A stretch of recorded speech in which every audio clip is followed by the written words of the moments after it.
La Dame Blanche, s'il faut en croire la légende, était une comtesse d'Orlamin, qui n'apparaissait aux membres de sa famille que pour expier le crime dont elle s'était rendue coupable envers ses 2 enfants, qu'elle avait tués. Elle mourut à Besse de Imescron et fut enterrée, vers 1340, dans l'église de ce couvent, à côté de ses victimes. On chante encore en Allemagne une ballade populaire qui a trait à cet événement tragique. D'autres historiens du XVe siècle prétendent que ce serait à la maison de Rosenberg qu'appartiendrait la Dame Blanche. Groïfet dit que Bertha de Rosenberg est la dame qui apparaît à Berlin et à Darmstadt.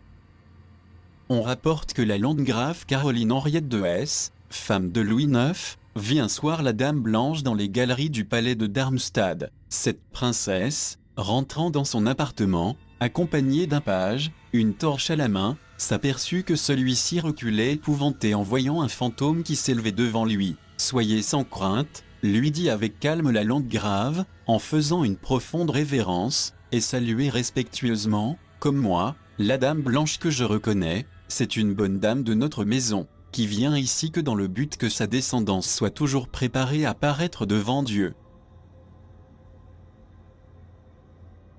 La Dame Blanche apparut dans le château de Mannheim, avant la mort, ou l'enlèvement du fils unique de la grande-duchesse Stéphanie de Bade, que quelques années après, on a cru reconnaître dans la personne du célèbre et mystérieux Gaspard Osé. Mademoiselle de Bibra, dame d'honneur de la princesse Charles Le Hesse, vit aussi, à Berlin, la Dame Blanche peu de semaines avant la mort de la princesse Guillaume de Prusse, née princesse de Hombourg, mère de Hesse, la princesse Charles de Hesse que j'ai eu l'honneur de connaître pendant mon séjour à la cour de Hesse. Enfin, il y aurait des volumes à faire, si on voulait rapporter toutes les prétendues apparitions qui, depuis le XIVe siècle jusqu'à nos jours, n'ont cessé de se produire dans les familles royales de Prusse, de Hesse, de Bade et de Wurtemberg, où la Dame Blanche est considérée comme le génie tutélaire de ces maisons.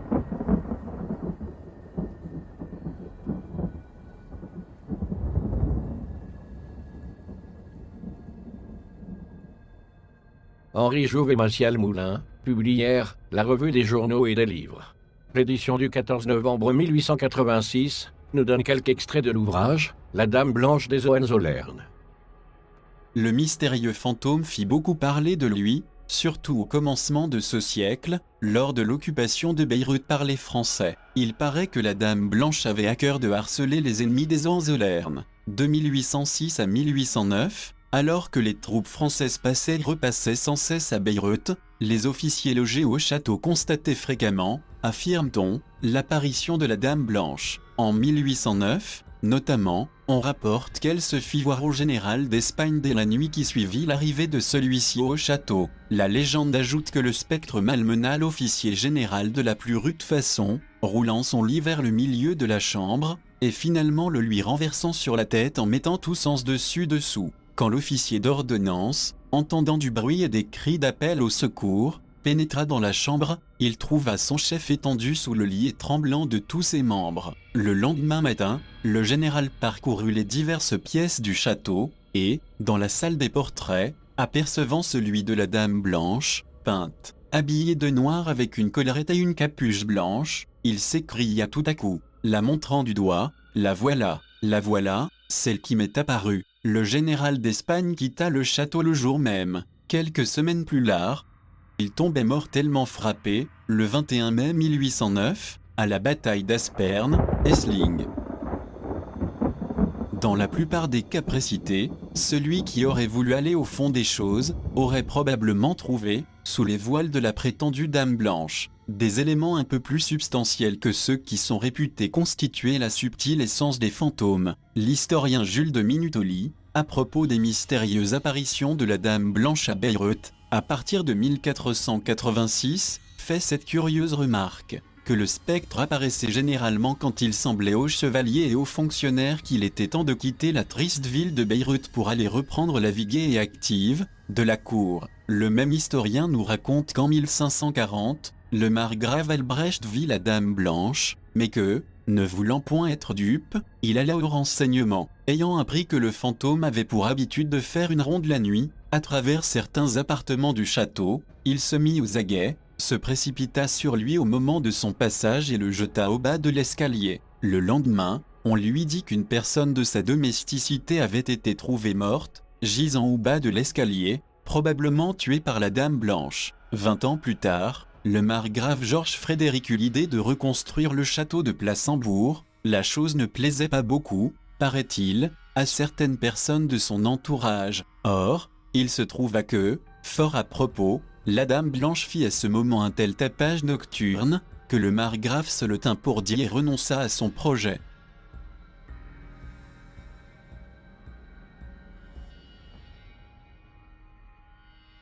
Falkenslin rapporte que le margrave Ferdinand Philippe de Brandebourg, qui avait su s'attirer de terribles inimitiés dans son entourage, vit un jour, en 1677, la Dame Blanche au château de Bayreuth. En entrant dans son appartement, il la trouva assise dans son propre fauteuil à lui. Il en éprouva un tel saisissement, qu'il fut pris de tremblements nerveux et mourut de frayeur 2 jours après. C'est le 1er janvier 1598 qu'eut lieu à Berlin, dit-on, la première apparition de la Dame Blanche des Hohenzollern. 8 jours après la visite du spectre, l'électeur géant Sigismond mourait. En 1619, le 1er décembre, nouvelle apparition à Berlin du visiteur nocturne, suivie, 3 semaines plus tard, de la mort d'un autre électeur. En 1667, la Dame Blanche est aperçue et, quelques jours après, meurt la princesse Louise-Henriette. En 1668, on signale une nouvelle apparition quelques heures à peine avant la mort du grand électeur. Mais nous n'en finirions point, si nous voulions relater toutes les apparitions recueillies par les légendes locales et dont le récit a été répandu en Allemagne. L'une des plus curieuses apparitions, à coup sûr, est celle qui est placée par les historiens de la légende en 1799, et qui aurait eu pour témoin un des mousquetaires de garde au château de Berlin. Le dit mousquetaire a raconté comme suit la série de ses impressions. Il entendit d'abord un bruit en tout semblable à celui du vent soufflant à travers les feuilles mortes. Puis de la muraille se dégagea soudain un grand fantôme blanc, d'apparence et d'allure féminine, la figure allongée, la physionomie calme, ainsi que l'attitude, une épaisse chevelure, noire comme le jais, retombant sur ses épaules. Autour de son cou, brillait un double collier de perles avec des ornements d'or et des pierres précieuses. Dans sa main droite, le fantôme tenait un sceptre d'ivoire, et sur sa poitrine, à gauche, on voyait nettement en relief un cœur rouge, sang sur lequel étaient inscrits des caractères mystérieux jetant l'éclat du feu. Le brave mousquetaire a même laissé un dessin grossier représentant, aussi naïvement qu'il pouvait le faire, la Dame Blanche telle qu'il a cru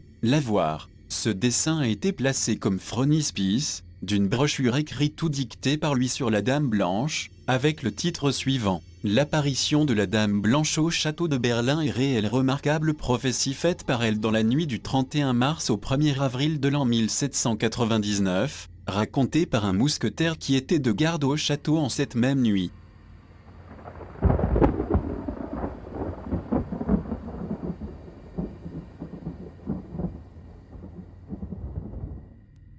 L'historien Julius de Minutoli, tout en consignant tous les faits relatifs à la légende de la Dame Blanche, a paru s'attacher à diminuer autant que possible la créance qu'on pouvait avoir dans la réalité des soi-disant apparitions du spectre. À propos des nombreuses visites nocturnes de la Westfrau, qui effrayèrent tant les Berlinois de 1799 à 1802, dit-il, on s'aperçut en maintes circonstances qu'on avait été là dû de véritables hallucinations. C'est ainsi que ce qu'on prenait pour le fantôme des Hohenzollern s'est trouvé être tantôt un rideau ou un tapis flottant au vent, tantôt une jupe ou un manteau, tantôt même un simple mouchoir. Une autre fois, on reconnut que ce qu'on supposait être le fantôme errant le long d'une tour dominant la Spree, était tout bonnement le reflet de la lune qui miroitait sur les eaux du fleuve. Un soir, un lieutenant rencontra la Dame Blanche dans un des corridors du château. C'était une jeune dame de la cour qui, à cette heure de nuit, aurait dû se trouver dans son alcôve. Le même Minutoli rappelle également l'aventure du spectre rencontré au château en 1850.